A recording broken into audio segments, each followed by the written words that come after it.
Bienvenue sur notre chaîne. N'oubliez pas de vous abonner pour ne pas manquer les nouvelles vidéos. Bon visionnage. Les lumières fluorescentes de Morrison Associates projetaient leur éclat stérile habituel sur le 20e étage alors que David Carter terminait de revoir les projections trimestrielles. À l'extérieur de son box, l'horizon de Chicago scintillait dans l'obscurité du début de soirée, la ville se précipitant vers un autre week-end. Il jeta un coup d'œil à sa montre, 19h15. Sarah devait se demander où il était. David ferma son ordinateur portable et rassembla ses papiers, la mémoire musculaire le guidant à travers la routine de fin de journée qu'il avait perfectionnée au cours de ses 5 années dans cette firme de conseil. Le bureau s'était largement vidé, à l'exception des habitués qui considéraient l'endroit comme une seconde maison, ou peut-être une première, vu le nombre d'heures qu'ils y passaient. En se dirigeant vers l'ascenseur, des voix s'échappaient de la salle de pause. Il reconnut le rire tonitruant de Mike Thompson. Ce type était probablement audible depuis l'espace. David s'arrêta, peu désireux de se retrouver coincé dans l'une des interminables discussions sportives ou des plans de week-end de Mike. Cet homme avait un talent pour transformer une conversation de 2 minutes en un monologue de 20 minutes. « Alors, Tommy, tu t'adaptes bien », disait Mike à quelqu'un que David ne pouvait pas voir. « Tu commences à comprendre notre petite famille ici ?»« Ouais, tout le monde a été super », répondit une voix inconnue. Ce devait être le nouveau comptable embauché la semaine précédente, Tom quelque chose. Bien, bien. Eh bien, laisse-moi te dire, on a quelques traditions ici qui ne sont pas exactement dans le manuel de l'employé, si tu vois ce que je veux dire, ajouta Mike avec ce ton complice qu'il utilisait quand il pensait faire preuve d'esprit. David ralentit, la curiosité l'emportant. Il se positionna juste à l'extérieur de la salle de pause, faisant semblant de consulter son téléphone tout en écoutant. « Quel genre de tradition ?» demanda Tom, semblant sincèrement curieux. Eh bien, Mike baissa la voix, mais pas assez, certains d'entre nous, les gars mariés, avons une sorte d'arrangement de partage, disons. Les doigts de David se crispèrent autour de son téléphone. Arrangement de partage ? Je ne te suis pas, dit Tom. La voix de Brad Wilson se joignit à la conversation. Ce que Mike essaie de dire, de manière subtile, c'est que certains d'entre nous échangent nos femmes de temps en temps. Ça pimente les choses, tu vois, ça évite l'ennui de la banlieue. Les mots frappèrent David comme un coup physique. Il s'appuya contre le mur, certain d'avoir mal entendu. Vous plaisantez, dit Tom en riant nerveusement. Pas du tout, intervint Jason Reed. Ça a commencé il y a environ 2 ans. Une idée de Mike, en fait. On a un bon système. Très discret, très consenti. Nos femmes adorent ça.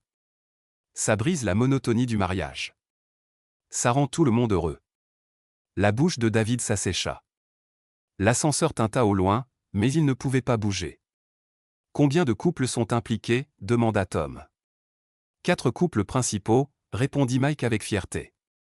Moi et Jennifer, Brad et Kelly, Jason et Michelle, et David et Sarah de RH. Mais Sarah a été la participante la plus enthousiaste, je dirais. Le monde bascula. David s'agrippa au mur pour se stabiliser, certain qu'il allait être malade. Sarah. Sa Sarah. Sa femme depuis 8 ans, la femme qu'il avait rencontrée à l'université, celle à qui il avait promis de l'aimer jusqu'à ce que la mort les sépare. Sarah Carter, demanda Tom. La rousse de RH ? Elle semble si professionnelle. Oh, elle est professionnelle, d'accord, dit Brad avec un rire qui donna la chair de poule à David. Très méticuleuse dans tout ce qu'elle fait. Les hommes éclatèrent de rire, et David sentit quelque chose de froid et meurtrier s'éveiller dans sa poitrine. Il se força à rester parfaitement immobile, à continuer d'écouter, même si chaque instinct lui hurlait de faire irruption dans cette pièce et de tout détruire. Quand a-t-elle rejoint ce petit club ? demanda Tom. Il y a environ 6 mois, répondit Jason. Il a fallu un peu la convaincre au début. Elle s'inquiétait que David le découvre, mais une fois qu'elle s'est sentie à l'aise avec l'idée, disons qu'elle a fait le tour. Fait le tour ? Tous les 3, dit Mike d'un ton factuel. C'est équitable, tu sais, pas de favoritisme. La vision de David se brouilla. 6 mois. Sarah couchait avec ses collègues depuis 6 mois, et il n'avait rien remarqué. Il pensa à toutes les soirées tardives où elle prétendait travailler, à toutes les conférences RH de week-end qui semblaient surgir de nulle part, à toutes les fois où elle était rentrée et l'avait embrassé avec ces mêmes lèvres qui avaient été. Il ne pouvait pas terminer cette pensée. Et David, demanda Tom. Il ne participe pas? Non, répondit Mike avec dédain. C'est un mec trop droit. Très à cheval sur les règles. Sarah sait qu'il ne faut pas lui en parler. Il ferait probablement une crise morale et nous dénoncerait tous à la direction. En plus, ajouta Brad, Sarah dit qu'il est plutôt vanille au lit de toute façon. Elle avait besoin d'un peu d'excitation. Un autre éclat de rire. David ferma les yeux, se sentant comme s'il se noyait en pleine lumière.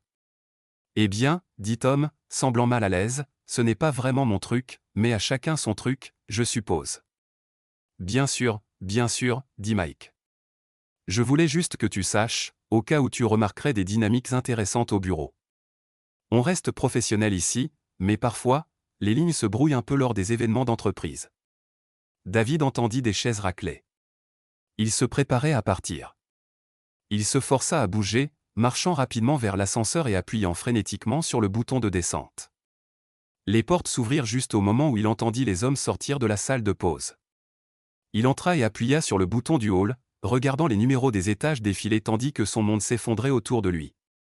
La route jusqu'à chez lui passa dans un flou. David navigua dans les rues familières de Lincoln Park en pilote automatique, son esprit tourbillonnant avec des fragments de conversation. Sarah a été la plus enthousiaste. Elle a fait le tour. Tous les trois. Il s'engagea dans leur allée et resta assis dans la voiture sombre pendant plusieurs minutes, fixant la lumière chaude qui s'échappait des fenêtres de leur salon. 8 ans de mariage, 8 ans de confiance, de rêves partagés, de projets d'avenir ensemble. Tout cela avait-il été réel? La porte d'entrée s'ouvrit avant qu'il ne puisse sortir sa clé. Te voilà, dit Sarah joyeusement, debout dans l'embrasure, portant son pull bleu marine préféré et un jean. Ses cheveux roux capturaient la lumière du Porsche, et pendant un instant, elle ressemblait exactement à la femme dont il était tombé amoureux dans ce café universitaire. Je commençais à m'inquiéter. Le dîner est prêt depuis 1 heure. Elle se hissa pour l'embrasser, le même salut décontracté qu'ils avaient partagé des milliers de fois. Mais maintenant, tout ce à quoi David pouvait penser, c'était où ses lèvres avaient été, ce qu'elles avaient fait avec ses collègues pendant qu'ils travaillaient tard, confiants et ignorants. Il recula légèrement, et son front se plissa. Tout va bien, chérie?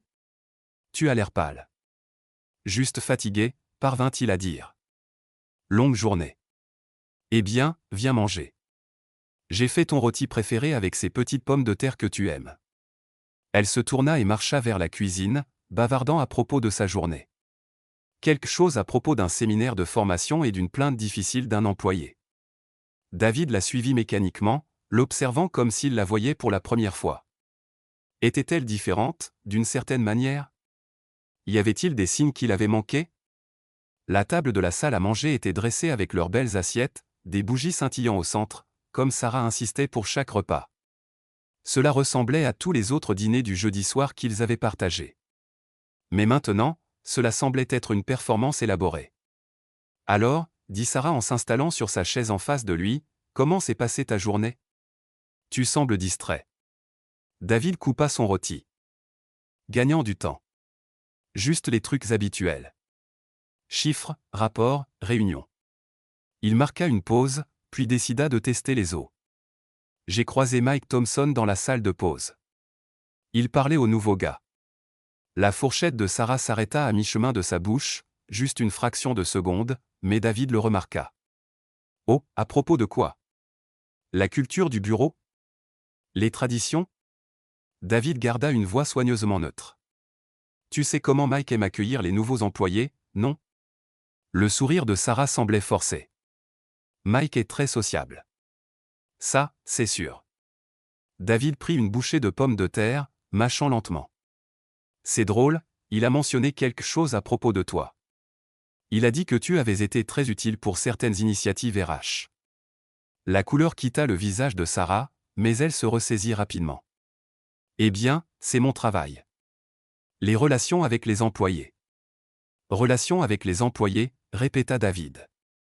C'est une façon de le dire. Ils mangèrent en silence pendant plusieurs minutes, le poids des mots non dits emplissant l'espace entre eux. David observa sa femme, vraiment, notant la manière dont elle évitait son regard, le léger tremblement de ses mains, la façon dont elle poussait la nourriture dans son assiette sans vraiment manger. Enfin, Sarah posa sa fourchette. David, de quoi s'agit-il vraiment? Tu agis bizarrement. C'était le moment, celui de la vérité. David pouvait prétendre qu'il n'avait rien entendu, retourner à son existence ignorante, préserver l'illusion de son mariage encore un peu, où il pouvait affronter la réalité que sa vie était bâtie sur des mensonges. Il choisit la vérité. Je les ai entendus parler, Sarah, Mike, Brad, Jason. À propos de leur petite tradition. Sarah se figea complètement. Je ne sais pas de quoi tu parles.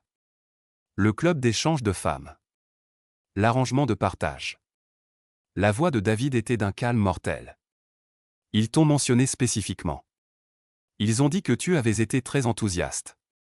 Le visage de Sarah s'effondra, et David sut avec une certitude horrible que tout était vrai. Chaque détail est séhurant. David, je peux expliquer. Peux-tu? Il s'adossa à sa chaise, étonné de la calme apparence de sa voix alors que tout en lui hurlait.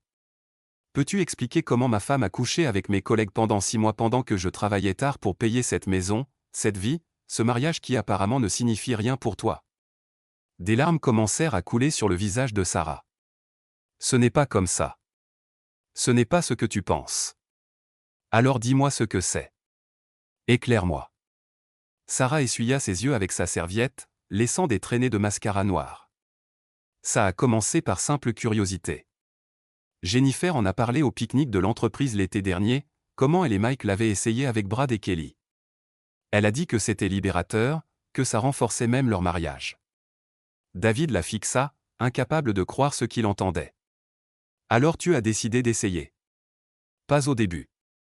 J'ai dit à Jennifer que c'était fou, que tu ne comprendrais jamais. Les mots de Sarah s'accélérèrent, désespérés. Mais ensuite, les choses sont devenues monotones entre nous. Tu travaillais tellement, on ne parlait presque plus, et je me sentais si seul. Alors tu as décidé de coucher avec mes collègues. Ce n'était pas censé être à propos de ça. C'était censé être une exploration, pour me sentir vivante à nouveau. Jennifer a dit que ça m'aiderait à apprécier ce que j'avais avec toi. David sentit quelque chose se briser en lui, quelque chose de fondamental et d'irréparable. Combien de fois, Sarah? Les épaules de Sarah tremblaient. Je ne sais pas. Je n'ai pas tenu le compte. Estime. Peut-être 20 fois au total, sur 6 mois. 20 fois. David fit le calcul automatiquement, son esprit analytique incapable de s'arrêter, même au milieu de la dévastation. Plus de 3 fois par mois. Pendant qu'il travaillait tard, gagnant de l'argent pour leur avenir, Sarah était dans des chambres d'hôtel avec ses collègues. Tous les 3. Sarah hocha la tête.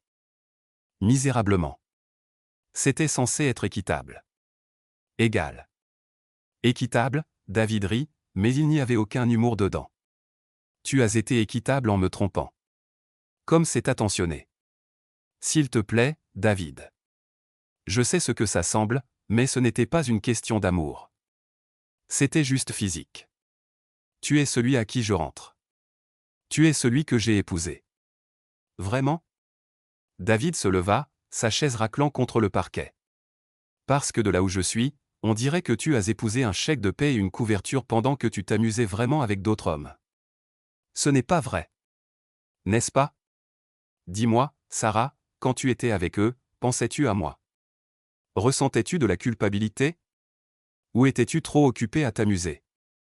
Sarah enfouit son visage dans ses mains. Je ne sais pas comment répondre à ça. C'est une réponse en soi.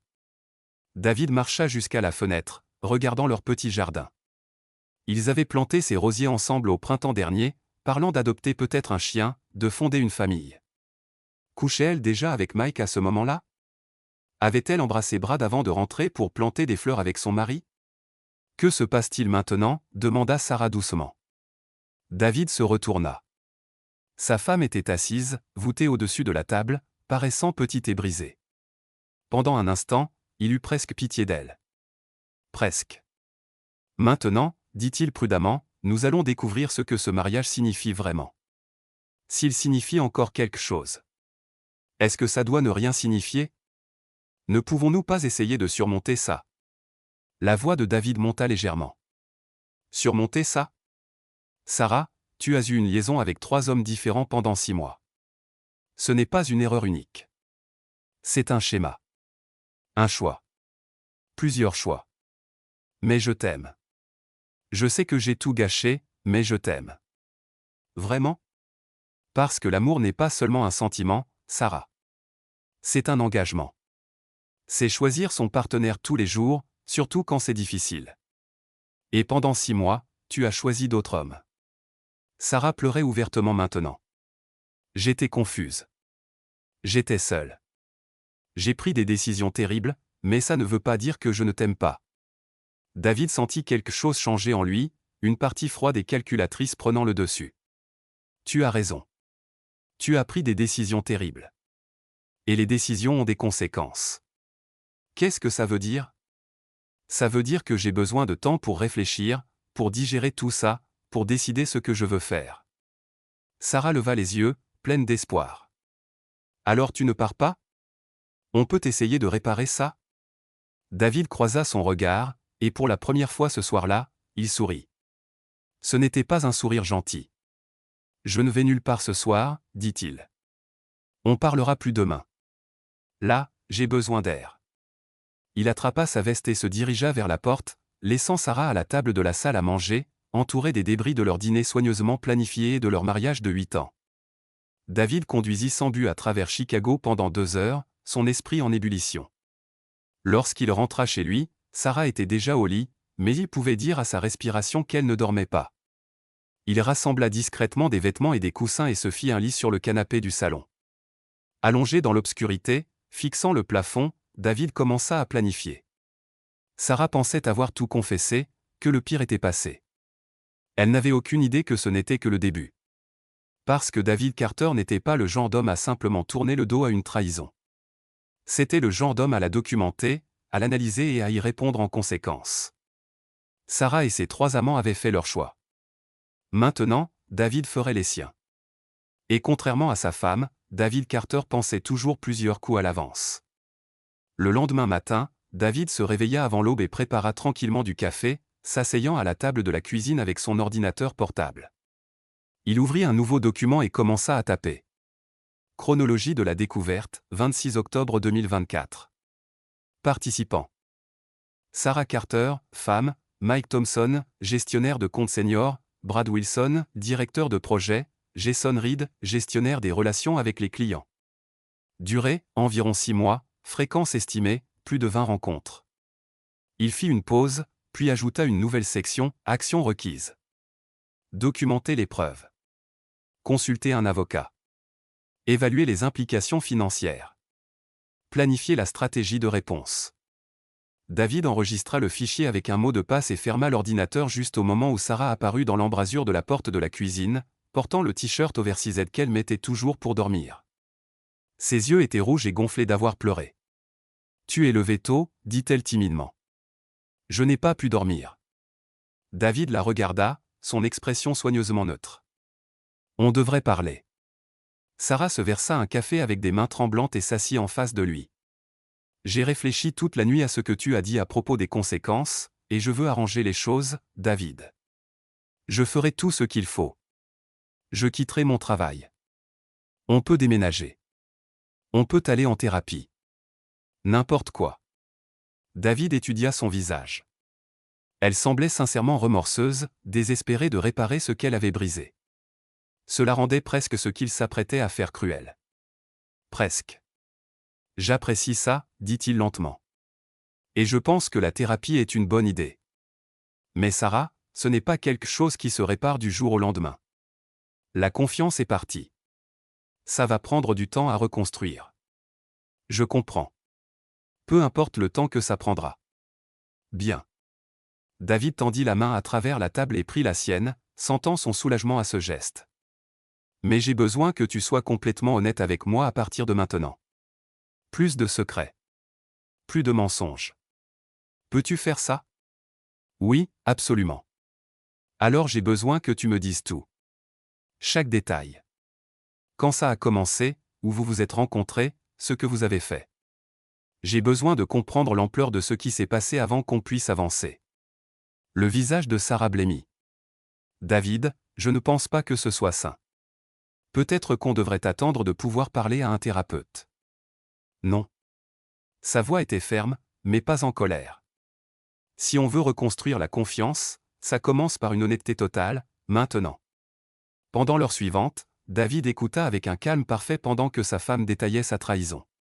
Chaque chambre d'hôtel, chaque mensonge qu'elle lui avait raconté, chaque moment de plaisir qu'elle avait partagé avec d'autres hommes. Il posait des questions de suivi avec la même précision méthodique qu'il apportait aux audits financiers. Et Sarah, désespérée de prouver son engagement à l'honnêteté, répondit à tout. Quand elle eut fini, David avait assez d'informations pour détruire 4 mariages et 3 carrières. Et Sarah, soulagée par son apparente volonté de surmonter leurs problèmes, n'avait aucune idée qu'elle venait de lui fournir tout ce dont il avait besoin pour démanteler méthodiquement sa vie et celle de tous ceux qui avaient participé à sa trahison. « Merci d'avoir été honnête », dit David quand elle eut terminé. « Ça n'a pas dû être facile. » « Ça ne l'était pas, mais si ça nous aide à guérir, ça en valait la peine. » David serra sa main. « Je pense que ça aidera. Mais Sarah, j'ai besoin que tu fasses une dernière chose pour moi. N'importe quoi. J'ai besoin que tu passes un dépistage médical complet. Test MST, tout. Nous devons tous les deux savoir que nous sommes en bonne santé avant de pouvoir être à nouveau intimes. » Sarah hocha la tête rapidement. « Bien sûr. J'aurais dû y penser moi-même. Je prendrai aussi un rendez-vous pour moi, juste pour être sûr. » Ce que David ne mentionna pas, c'est qu'il n'avait aucune intention d'être à nouveau intime avec Sarah. Mais le rendez-vous médical servirait un tout autre objectif. Pendant que Sarah se préparait pour aller au travail, parlant nerveusement de donner sa démission et de chercher des conseillers matrimoniaux, David s'assit à nouveau devant son ordinateur portable. Il ouvrit une nouvelle fenêtre de navigateur et commença à chercher des avocats spécialisés en divorce à Chicago. Quand Sarah partit pour ce qui serait l'un de ses derniers jours chez Morrison Associates, David avait déjà programmé des consultations avec 3 avocats différents. Le jeu allait commencer. 3 semaines s'étaient écoulées depuis la découverte de David, et pour tout observateur, il semblait être un homme affrontant des difficultés conjugales avec une composure admirable. Il assistait aux séances de thérapie de couple que Sarah avait organisées, hochant pensivement la tête au conseil du docteur Miranda Chen sur la reconstruction de la confiance et de la communication. Il offrait des fleurs à Sarah les mardis après-midi au hasard et écoutait patiemment ses excuses larmoyantes pour la 100e fois pendant le dîner. Mais sous la surface, David Carter était un homme possédé. Chaque matin à 5 heures, pendant que Sarah dormait, David s'installait dans son bureau à domicile, plusieurs ordinateurs portables ouverts, assemblant méthodiquement l'architecture de sa vengeance. Dossiers financiers, schémas d'email, politique d'entreprise, emploi du temps personnel. Il étudiait ses cibles avec la même précision qu'il apportait aux audits trimestriels, cartographiant leurs vulnérabilités comme un général planifiant un siège. L'enquêteur privé qu'il avait engagé, un ancien détective de la police de Chicago nommé Marcus Webb, lui avait fourni assez de munitions pour détruire de petites nations. Les dettes de jeu de Mike Thompson et sa gestion créative des comptes de dépenses. Le schéma de plainte pour harcèlement intime de Brad Wilson, discrètement enterré par les RH. Le conflit d'intérêts non divulgué de Jason Reed avec un client majeur. Et Sarah. La douce, remorseuse Sarah, qui n'avait aucune idée que le pardon de son mari était la chose la plus dangereuse qu'elle ait jamais reçue. Le téléphone de David vibra avec un message de Marcus, « Paquet livré à votre bureau. » Monsieur, la première phase allait commencer.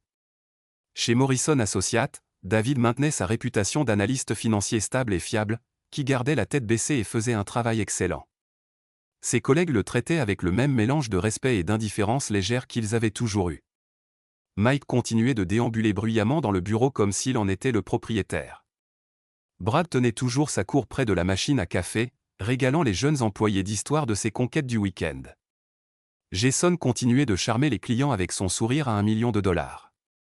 Aucun d'eux ne soupçonnait que leur bourreau était assis à 20 pieds d'eux, examinant leurs arrêts de mort avec un café et un bagel matinal. David ouvrit l'enveloppe Kraft que Marcus avait laissée sur son bureau. À l'intérieur se trouvaient des documents financiers qui feraient pleurer de joie un comptable légiste. Mike Thompson, apparemment, gérait une petite entreprise parallèle très créative, utilisant les ressources de l'entreprise et les informations des clients pour placer des paris privés sur des événements sportifs. La piste papier était complexe, subtile et absolument accablante. David passa sa pause déjeuner dans les toilettes, photographiant chaque document avec son téléphone. Puis il monta au 32e étage et frappa à la porte de Patricia Morrison, la partenaire fondatrice de la firme, Une femme dont la tolérance pour les inconduites des employés pouvait se mesurer en nombre négatif. David, entrez, dit Patricia, levant les yeux de son ordinateur. À 62 ans, elle dirigeait Morrison Associates avec l'efficacité d'une montre suisse et la chaleur d'un glacier. Que puis-je faire pour vous? J'ai découvert des irrégularités dans notre système de déclaration des dépenses, dit David, posant un dossier sur son bureau. Je pense que vous devriez voir ça. Patricia ouvrit le dossier, et son expression s'assombrit progressivement à mesure qu'elle examinait la comptabilité créative de Mike. C'est complet. J'ai trouvé des écarts remontant à 18 mois. Les montants impliqués sont significatifs. De quel ordre? Environ 240 000 $. La plume de Patricia se cassa dans sa main. C'est du détournement de fonds. C'est aussi mon évaluation. En avez-vous parlé à quelqu'un d'autre? Non, madame. Je vous l'ai apporté directement. Patricia hocha la tête avec approbation. Bonne initiative. Je m'en occuperai personnellement. Merci, David. Ce genre de diligence est exactement ce qui maintient la réputation de cette firme. En retournant à son bureau, David sentit une satisfaction froide s'installer dans sa poitrine.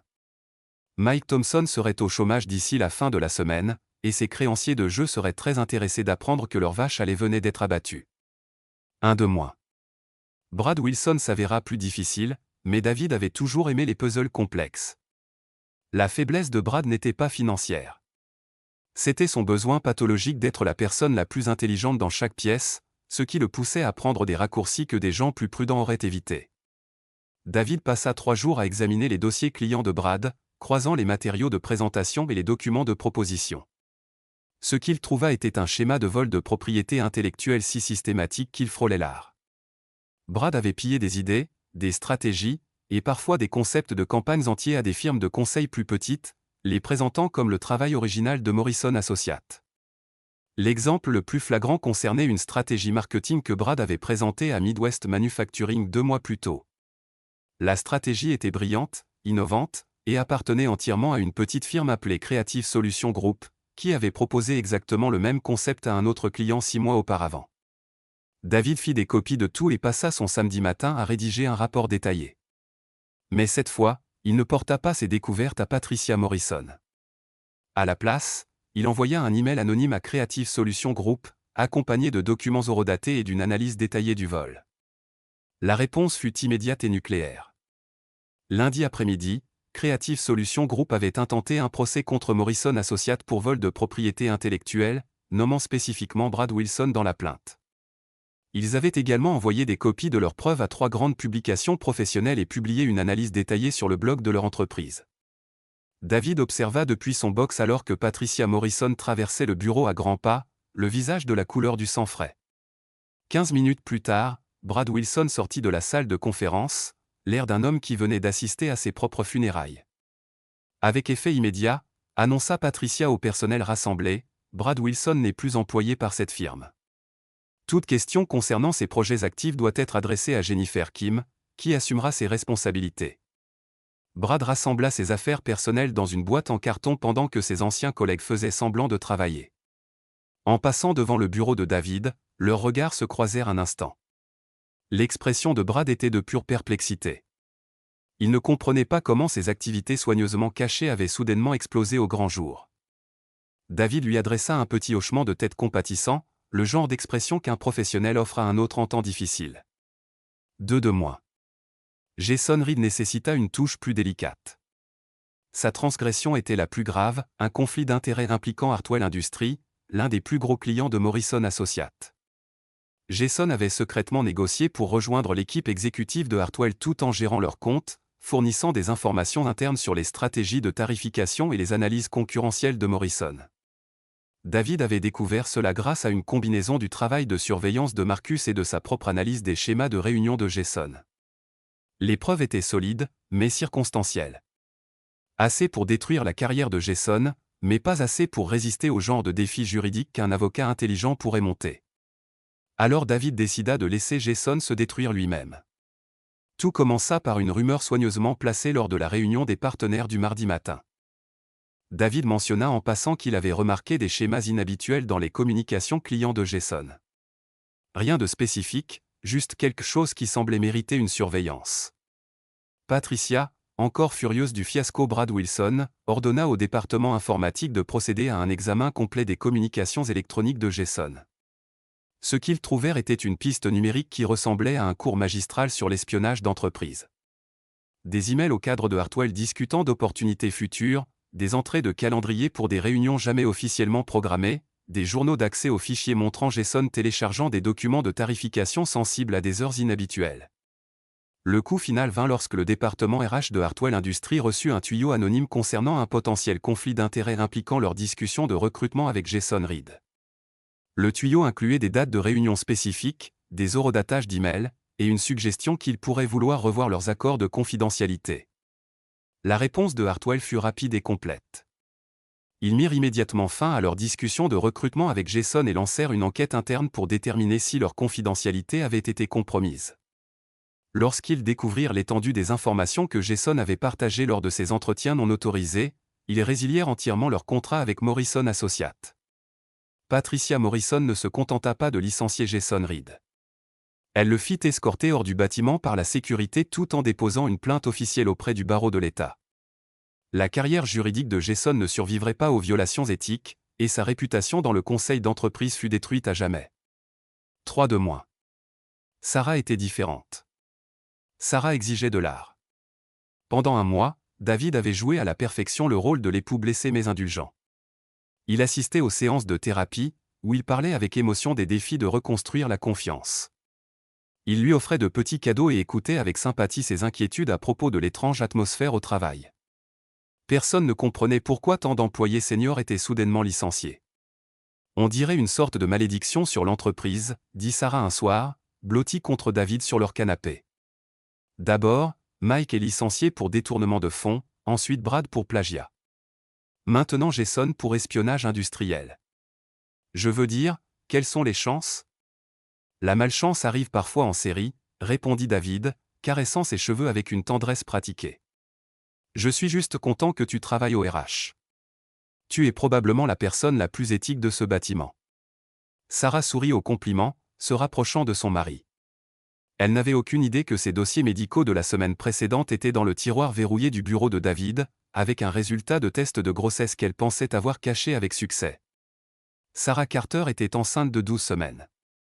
Selon les calculs minutieux de David, l'enfant appartenait à l'un de ses 3 amants. Sarah essayait probablement de rassembler le courage de lui en parler, probablement en prévoyant de faire passer le bébé pour le sien. L'audace était stupéfiante, mais cela offrait aussi à David l'opportunité parfaite pour son chef-d'œuvre. La fête annuelle de Noël de Morrison Associates était prévue pour le 15 décembre à l'hôtel Palmer House Hilton. C'était un événement en cravate noire auquel assistaient tous les employés, leurs conjoints et la plupart des clients majeurs de la firme. Patricia Morrison utilisait l'événement pour annoncer des promotions, célébrer les réussites et renforcer la réputation d'excellence et d'intégrité de l'entreprise. David planifiait sa performance depuis des semaines. La salle de bal du Palmer House scintillait de lustres en cristal et d'arrangements floraux élégants. Sarah était éblouissante dans une robe vert foncé qui dissimulait élégamment sa grossesse naissante. Elle rayonnait ces derniers temps, éclatante du savoir secret d'une nouvelle vie. Ignorant que son mari avait découvert son secret des semaines auparavant. David navigua dans la salle méthodiquement, serrant des mains avec les clients, complimentant les conjoints des collègues, jouant le rôle de l'époux dévoué et de l'employé fiable. Il s'était positionné parfaitement, assez respecté pour attirer l'attention, assez fiable pour être cru, mais pas assez promine pour sembler calculateur. À précisément 21h, alors que Patricia Morrison montait sur scène pour commencer son discours annuel, David s'excusa de sa conversation avec les représentants de Hartwell Industries et se dirigea vers la cabine audiovisuelle. Le technicien, qui avait été grassement payé pour sa coopération, tendit à David un microphone sans fil et s'écarta. Mesdames et messieurs, la voix de David résonna clairement à travers le système sonore de la salle de bal, interrompant le discours de Patricia et le murmure général des conversations. Je m'excuse pour cette interruption, mais j'ai quelque chose d'important à partager avec vous tous ce soir. La salle devint silencieuse. Sur scène, Patricia Morrison semblait confuse, mais pas alarmée. David était connu pour son professionnalisme, pas pour des éclats dramatiques. Il y a 3 semaines, j'ai découvert que ma femme, Sarah, participait à ce qu'elle et plusieurs collègues appellent une tradition de partage conjugal. Au cours des 6 derniers mois, elle a entretenu des relations intimes avec Mike Thompson, Brad Wilson et Jason Reed, tout en me laissant travailler tard pour soutenir notre mariage et notre avenir ensemble. Le silence dans la salle de bal était profond. David pouvait voir Sarah à leur table, le visage pâle de choc et d'horreur grandissante. Je partage cette information ce soir parce que je crois en l'importance de la vérité et de la transparence, des valeurs que Morrison Associates a toujours défendues. Je veux également que vous sachiez que Sarah est actuellement enceinte de 12 semaines d'un enfant qui n'est pas le mien, bien qu'elle n'ait pas encore trouvé le courage de me le dire directement. Sarah se leva brusquement, sa chaise tombant en arrière. David, arrête.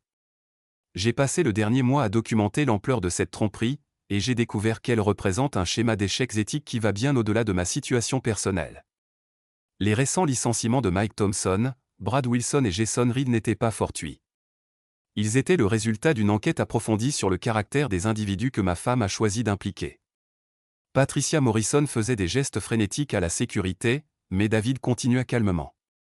Je veux remercier chacun d'entre vous pour votre soutien pendant cette période difficile, et je veux assurer à nos clients que Morrison Associates reste engagé envers les normes les plus élevées de conduite professionnelle. C'est pourquoi j'ai décidé de demander officiellement la démission de Sarah de son poste aux ressources humaines, avec effet immédiat. David posa le microphone et marcha résolument vers la sortie de la salle de bal, laissant derrière lui un silence abasourdi qui explosa en chaos dès que les portes se refermèrent derrière lui. Sarah le retrouva dans le parking de l'hôtel 20 minutes plus tard, appuyé contre sa voiture, consultant ses messages sur son téléphone. Elle avait couru à travers l'hôtel en robe de soirée et talons, le mascara coulant sur son visage, respirant difficilement de panique et d'effort. « David, s'il te plaît » halta-t-elle, pressant ses mains contre sa poitrine. « S'il te plaît, on peut parler de ça. Tu ne peux pas tout détruire comme ça. » Tout était déjà détruit, dit David calmement, sans lever les yeux de son téléphone. J'ai juste rendu la destruction publique. Le bébé, la voix de Sarah se brisa. David, j'allais te parler du bébé. J'essayais de trouver la bonne façon. De me mentir? De me tromper pour que j'élève l'enfant d'un autre homme? David la regarda enfin, et Sarah recula face à la froideur dans ses yeux. Quel était le plan, Sarah? Allais-tu prétendre qu'il était de moi? Ou prévoyais-tu de confesser éventuellement et de me demander de pardonner ça aussi? Je ne sais pas. J'avais peur et j'étais confuse, et... Sarah se plia soudain en deux, pressant ses mains sur son ventre. Oh mon Dieu, quelque chose ne va pas. David vit la douleur déformer ses traits, vit ses jambes fléchir alors qu'elle s'agrippait à la portière de la voiture pour se soutenir. Pendant un instant, sa composure soigneusement maintenue se fissura, et il tendit la main pour la stabiliser. Sarah, que se passe-t-il? Le bébé, murmura-t-elle, le visage gris de douleur et de terreur. David, je pense que je perds le bébé. Ils roulèrent jusqu'à l'hôpital Northwestern Memorial dans un silence tendu, Sarah recroquevillée sur le siège passager, les mains pressées protectivement sur son abdomen. David se surprit à serrer le volant plus fort que nécessaire, son esprit oscillant entre l'inquiétude pour le bien-être physique immédiat de Sarah et la satisfaction froide de voir son plan atteindre sa conclusion. Le médecin des urgences fut efficace et compatissant, expliquant que la combinaison d'un stress émotionnel sévère et d'un traumatisme physique avait déclenché une fausse couche. La grossesse n'était pas viable, et Sarah devrait rester en observation pour la nuit. Assis dans la salle d'attente de l'hôpital à 2 heures du matin, regardant l'horizon de Chicago à travers les fenêtres striées de pluie, David sentit quelque chose changer en lui. Le bébé n'était pas le sien, et la grossesse de Sarah était bâtie sur la tromperie, mais la voir perdre un enfant, même dans ces circonstances, le força à confronter l'ampleur réelle de ce qu'il avait orchestré. Sarah sortit de sa chambre 6 heures plus tard, pâle et les yeux creux, se déplaçant comme une femme qui avait vieilli d'une décennie en une nuit. Elle s'assit à côté de David dans la salle d'attente sans parler, fixant le sol. « Je suis désolée, dit-elle enfin, sa voix à peine audible. Pour tout. Pour avoir menti, pour avoir trompé, pour avoir essayé de te tromper avec le bébé. Je sais que désolé ne répare rien, mais j'ai besoin que tu saches que je suis désolé. » David regarda sa femme, bientôt son ex-femme, et ressentit un moment inattendu de quelque chose qui aurait pu être du regret. Elle l'avait trahi complètement, mais la femme brisée assise à côté de lui ressemblait peu à la personne confiante et trompeuse qui vivait dans sa maison ces 6 derniers mois. « Je sais que tu le hais, dit-il doucement. Que se passe-t-il maintenant? David sortit une enveloppe craft de la poche de sa veste et la posa sur la chaise entre eux. Les papiers du divorce. Mon avocat te contactera pour les discussions sur le règlement. Sarah n'ouvrit pas l'enveloppe. Et mon travail? Je pense que nous savons tous les deux que ce n'est pas négociable. Elle hocha la tête, acceptant l'inévitable. Pourras-tu un jour me pardonner? David se leva, regardant la femme avec qui il avait partagé 8 ans de sa vie. Je ne sais pas, Sarah. Honnêtement, je ne sais pas. En s'éloignant, laissant Sarah seule dans la salle d'attente de l'hôpital avec les débris de ses choix, David ressentit la première lueur d'une émotion qu'il n'avait pas éprouvée depuis des semaines, l'incertitude. Son plan avait fonctionné parfaitement. La carrière de Sarah était terminée, sa réputation détruite, son mariage fini, et l'enfant qui aurait pu lui offrir une petite rédemption était parti. Mais debout dans l'ascenseur de l'hôpital, regardant les numéros des étages défiler jusqu'au parking, David se demanda pour la première fois si une vengeance parfaite valait le prix payé pour l'atteindre. Cette question le hantrait longtemps. 6 mois après l'incident du Palmer House, David Carter était assis dans son nouveau bureau d'angle au 31e étage de Morrison Associates, examinant des projections trimestrielles qui montraient la meilleure performance de la firme en 5 ans. La vue sur le lac Michigan s'étendait à l'infini au-delà de ses fenêtres, et le bureau en acajou portait une plaque portant l'inscription David Carter, vice-président des opérations financières. Patricia Morrison l'avait promu 3 mois plus tôt, citant son engagement indéfectible envers les normes éthiques et l'excellence opérationnelle. L'ironie ne lui échappait pas. Sa destruction systématique de 4 personnes avait été reformulée comme un héroïsme d'entreprise, une narration qui servait parfaitement les intérêts de tous. La firme était sortie du scandale plus forte qu'auparavant. De nouvelles politiques régissaient la conduite des employés. Une formation éthique obligatoire avait été mise en place, et Morrison Associates était devenue une étude de cas en matière de responsabilité d'entreprise. 3 clients majeurs avaient même augmenté leurs contrats, impressionnés par la réponse rapide et décisive de la firme à la corruption interne. David était devenu une sorte de légende dans la communauté d'affaires de Chicago, l'homme qui avait exposé un réseau de corruption tout en gérant une trahison personnelle avec dignité et professionnalisme. Les demandes de conférences arrivaient chaque semaine. Harvard Business Review voulait l'interviewer sur le leadership éthique sous pression. Mais David avait appris que les légendes étaient souvent creuses en leur centre. Son assistante, Margaret, frappa doucement à la porte. « Monsieur Carter, votre rendez-vous de 16 heures est arrivé. Faites-les entrer. » David minimisa son écran d'ordinateur et ajusta sa cravate, se préparant pour une autre réunion avec des clients potentiels qui voulaient s'associer avec la firme qui avait fait le ménage si efficacement. C'était une routine qu'il avait perfectionnée au cours des derniers mois. L'exécutif stable et principiel qui avait transformé une catastrophe personnelle en triomphe professionnel. L'après-midi passa dans un flou de poignées de main, de présentations et de discussions soigneusement formulées sur l'intégrité et la responsabilité. À 18h30, le bureau s'était largement vidé, laissant David seul avec ses pensées et le poids de son succès. Son téléphone vibra avec un message de Marcus Webb, rapport mensuel juin. Tous les sujets suivis. Aucun changement depuis le mois dernier. M. David ouvrit la pièce jointe, parcourant les rapports de surveillance détaillés de l'enquêteur privé sur son ex-femme et ses anciens collègues. Marcus les suivait depuis des mois, non pas pour se venger, mais pour la sécurité. David avait appris que la connaissance était la monnaie la plus précieuse dans tout conflit, et il maintenait son réseau d'intelligence avec la même précision qu'il apportait à l'analyse financière. Les rapports peignaient un tableau de destruction systématique à la fois satisfaisant et troublant.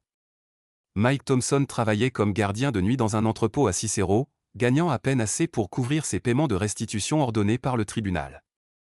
Ses dettes de jeu avaient consumé ce qui restait de ses actifs, et son ex-femme, Jennifer, avait déménagé à Portland avec leurs 2 enfants. Mike vivait seul dans un studio, sa carrière en finance détruite à jamais par sa condamnation pour détournement de fonds. Les notes de surveillance récentes indiquaient une consommation accrue d'alcool et ce que Marcus appelait délicatement des schémas comportementaux préoccupants. Brad Wilson s'en sortait légèrement mieux, ayant trouvé un emploi dans une petite firme de marketing à Milwaukee, où son vol de propriété intellectuelle n'était pas encore de notoriété publique. Mais sa réputation à Chicago était empoisonnée. Son divorce lui avait coûté sa maison et la moitié de ses économies de retraite, et le procès de Creative Solutions Group continuait de drainer ses ressources. Il avait visiblement vieilli, selon les photos de Marcus. Cheveux gris, perte de poids, un regard hanté d'un homme qui avait perdu tout ce qu'il avait construit. Jason Reed était le plus aimant détruit. Radié et inemployable dans le conseil d'entreprise, il était retourné vivre chez sa mère âgée à Springfield. Sa femme, Michelle, s'était remariée 4 mois après leur divorce, emmenant leurs enfants et s'installant en Californie. Jason passait ses journées à travailler dans une quincaillerie locale et ses soirées à boire seul tout en recherchant des avocats spécialisés en faillite. Les rapports de Marcus suggéraient une dépression sévère et une possible dépendance aux substances. Sarah Carter était peut-être le cas le plus complexe. Elle avait déménagé dans un petit appartement à Rogers Park, travaillant comme réceptionniste dans une clinique dentaire pour une fraction de son ancien salaire RH. La fausse couche l'avait laissée physiquement et émotionnellement dévastée, et elle ne s'était jamais vraiment remise de l'humiliation publique au Palmer House. Elle vivait discrètement, presque invisible, sans présence sur les réseaux sociaux et avec un contact humain minimal au-delà du travail. David ferma le dossier et s'adossa à sa chaise, regardant le soleil se coucher sur le lac Michigan. 4 vies complètement détruites. Des carrières terminées, des familles brisées, des futurs annihilés. Tout cela parce qu'il pensait être plus intelligent que l'homme discret en comptabilité qui travaillait tard et gardait la tête baissée. La justice de cela était mathématiquement parfaite. Ils avaient fait des choix, et ces choix avaient des conséquences. David s'était simplement assuré que les conséquences étaient proportionnelles à la trahison. Alors pourquoi la victoire avait-elle un goût de cendre ? La contemplation de David fut interrompue par la sonnerie de son téléphone. L'identifiant d'appel affichait le numéro de Marcus Webb. « David, nous avons une situation », dit Marcus sans préambule. Sarah Carter a tenté de se suicider il y a environ 40 minutes. Elle est actuellement à l'hôpital Northwestern Memorial. Consciente, mais dans un état critique. Les mots frappèrent David comme un coup physique. Que s'est-il passé ? Des pilules. Son voisin l'a trouvée inconsciente et a appelé le 911. Elle a laissé une note. Marcus marqua une pause. Elle vous a demandé spécifiquement. David attrapait déjà sa veste. J'y vais. Le trajet jusqu'à l'hôpital Northwestern Memorial prit 20 minutes dans la circulation du soir. 20 minutes pour que David traite des émotions qu'il avait réprimées pendant des mois. Il se disait que la spirale descendante de Sarah était la conséquence naturelle de ses choix. Que sa souffrance était proportionnelle à sa trahison. Mais le suicide changeait l'équation d'une manière qu'il n'avait pas anticipée. L'hôpital sentait le désinfectant et le désespoir, familier de cette terrible nuit 6 mois plus tôt lorsque Sarah avait perdu sa grossesse. David se retrouva dans la même salle d'attente, fixant les mêmes fenêtres striées de pluie, contemplant les mêmes questions sur la justice et la miséricorde. « Monsieur Carter ?» Un jeune médecin s'approcha, un porte-bloc à la main. « Docteur Patel. Votre femme, ex-femme est stable, mais elle demande à vous voir. Normalement, nous ne recommandons pas cela sitôt après une tentative de suicide, mais elle a été très insistante. Va-t-elle s'en sortir ? Physiquement, oui. Nous lui avons fait un lavage d'estomac, et les dégâts semblent minimes. Psychologiquement ? Le docteur Patel haussa les épaules. C'est plus difficile à prédire. Elle a besoin d'une aide professionnelle, d'un soutien à long terme. La note qu'elle a laissée suggère qu'elle planifiait cela depuis un certain temps. David suivit le médecin dans un couloir stérile jusqu'à une chambre privée où Sarah était allongée, connectée à des moniteurs et à des perfusions. Elle semblait incroyablement petite dans le lit d'hôpital, ses cheveux roux ternes et sans vie contre les oreillers blancs.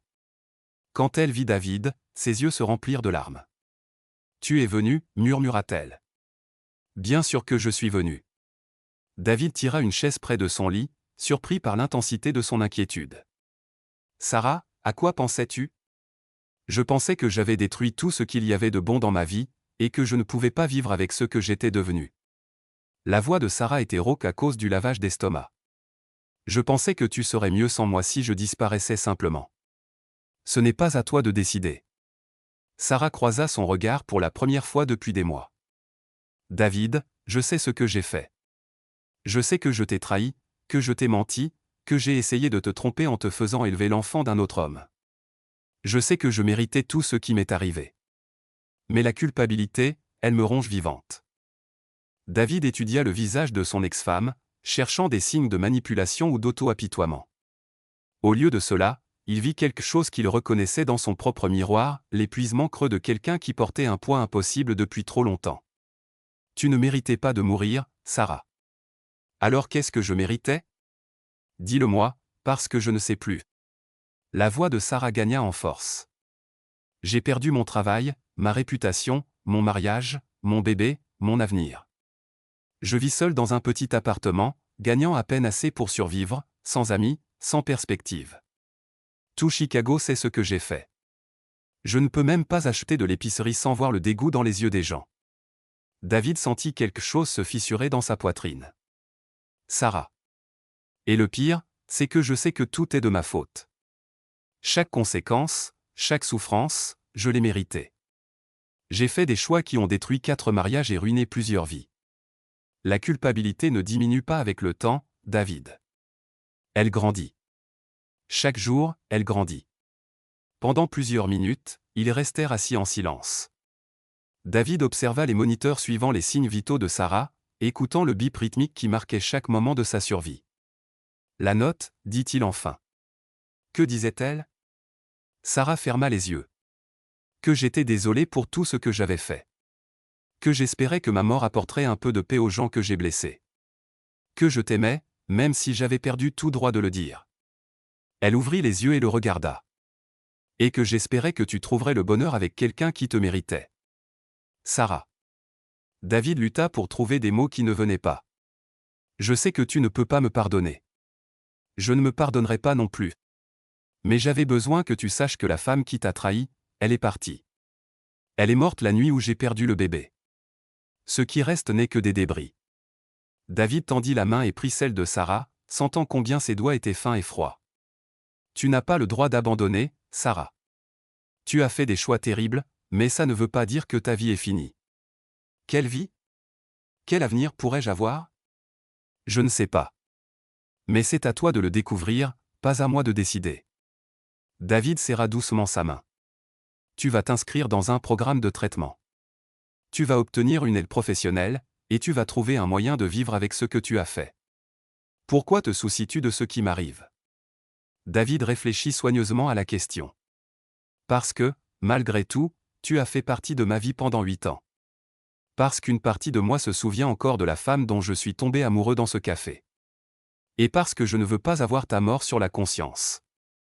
Sarah recommença à pleurer, mais ses larmes semblaient différentes. Pas les sanglots désespérés de quelqu'un qui se noie, mais la libération de quelqu'un qui retenait son souffle depuis trop longtemps. Je vais essayer, murmura-t-elle. Je ne sais pas comment, mais je vais essayer. David resta jusqu'à ce que Sarah s'endorme, puis marcha jusqu'au parking de l'hôpital, où Marcus Webb l'attendait près de sa voiture. L'enquêteur privé semblait inhabituellement sérieux. Comment va-t-elle? Demanda Marcus. Vivante. Déterminée à le rester, je pense. David s'appuya contre sa voiture, soudain épuisé. Que as-tu découvert d'autre? La tentative de suicide n'était pas spontanée. Elle l'a planifiée depuis des semaines, peut-être des mois. Retrait progressif de ses rares contacts sociaux, dont d'objets personnels, clôture de compte. Marcus tendit une enveloppe à David. Mais il y a autre chose, quelque chose de plus immédiat. David ouvrit l'enveloppe et trouva des photos de surveillance de Mike Thompson assis dans un bar, discutant intensément avec 2 hommes que David ne reconnaissait pas. Les photos étaient horodatées de plus tôt dans la soirée. Qui sont-ils? Des gros bras de petite envergure. Le genre de type que vous engagez quand vous voulez faire du mal à quelqu'un mais que vous ne voulez pas le faire vous-même. L'expression de Marcus était sombre. Mike a posé des questions sur votre routine quotidienne, où vous vivez, où vous travaillez, quelle sécurité vous avez. Il a aussi fait des menaces très spécifiques sur ce qu'il veut faire à l'homme qui a détruit sa vie. David ressentit un frisson qui n'avait rien à voir avec l'air de novembre. À quel point spécifique? Assez pour que je pense que vous devez prendre des précautions. Mike Thompson est un homme désespéré qui n'a plus rien à perdre. Ça le rend extrêmement dangereux. Quel genre de précautions? Sécurité renforcée à votre appartement et à votre bureau. Peut-être une relocalisation temporaire pendant que nous évaluons le niveau de menace. Ces gars ne sont pas des professionnels. Ils sont maladroits et stupides. Mais ça ne les rend pas moins dangereux. David étudia les photographies, voyant la rage et le désespoir sur le visage de Mike, même à travers les images granuleuses de surveillance. Il savait que ce moment pourrait arriver un jour. Une vengeance parfaite avait une manière de créer des ennemis parfaits. Mets ça en place, dit David finalement. Paquet de sécurité complet. Et Marcus, je veux tout savoir sur les plans de Mike. Tout. Compris. Marcus marqua une pause. Vous devriez savoir que ça ne s'arrête pas à Mike. Brad Wilson parle de poursuite, et Jason Reed a posté du contenu préoccupant en ligne. Vous vous êtes fait beaucoup d'ennemis en faisant tomber ce réseau. Je sais. David regarda l'hôpital où Sarah dormait sous surveillance médicale, vivante parce qu'il avait choisi de sauver quelqu'un qu'il avait trahi complètement. Mais je ne suis plus le même homme qu'il y a 6 mois. S'ils veulent une guerre, ils l'auront. David rentra chez lui à travers les rues calmes de Chicago, son esprit oscillant entre la tentative de suicide de Sarah et les menaces de Mike. Son immeuble semblait différent maintenant, vulnérable d'une manière qu'il n'avait jamais remarquée. Chaque ombre pouvait cacher un ennemi. Chaque pas approchant pouvait annoncer une violence. Dans son appartement en Penthouse, David se versa un scotch et se tint devant les fenêtres donnant sur la ville. Il y a 6 mois, il était un mari trahi planifiant une vengeance méthodique. Ce soir, il était un exécutif prospère dont le passé le traquait avec une intention meurtrière. L'ironie était parfaite. David avait gagné, détruit complètement ses ennemis, reconstruit sa carrière, et revendiqué chaque victoire qu'il avait cherchée. Mais la victoire, apprenait-il, n'était qu'une autre forme de vulnérabilité. Son téléphone vibra avec un message d'un numéro inconnu. « Tu penses que t'es malin, Carter ? Tu penses que tu peux détruire des vies et t'en tirer comme ça ? On verra bien. » David posa son téléphone et marcha jusqu'à son placard de chambre, où un petit coffre-fort contenait des documents importants et l'arme de poing sous licence qu'il avait achetée 3 semaines plus tôt. Il avait espéré ne jamais en avoir besoin, mais les informations de Marcus sur les activités de Mike suggéraient que l'espoir était naïf.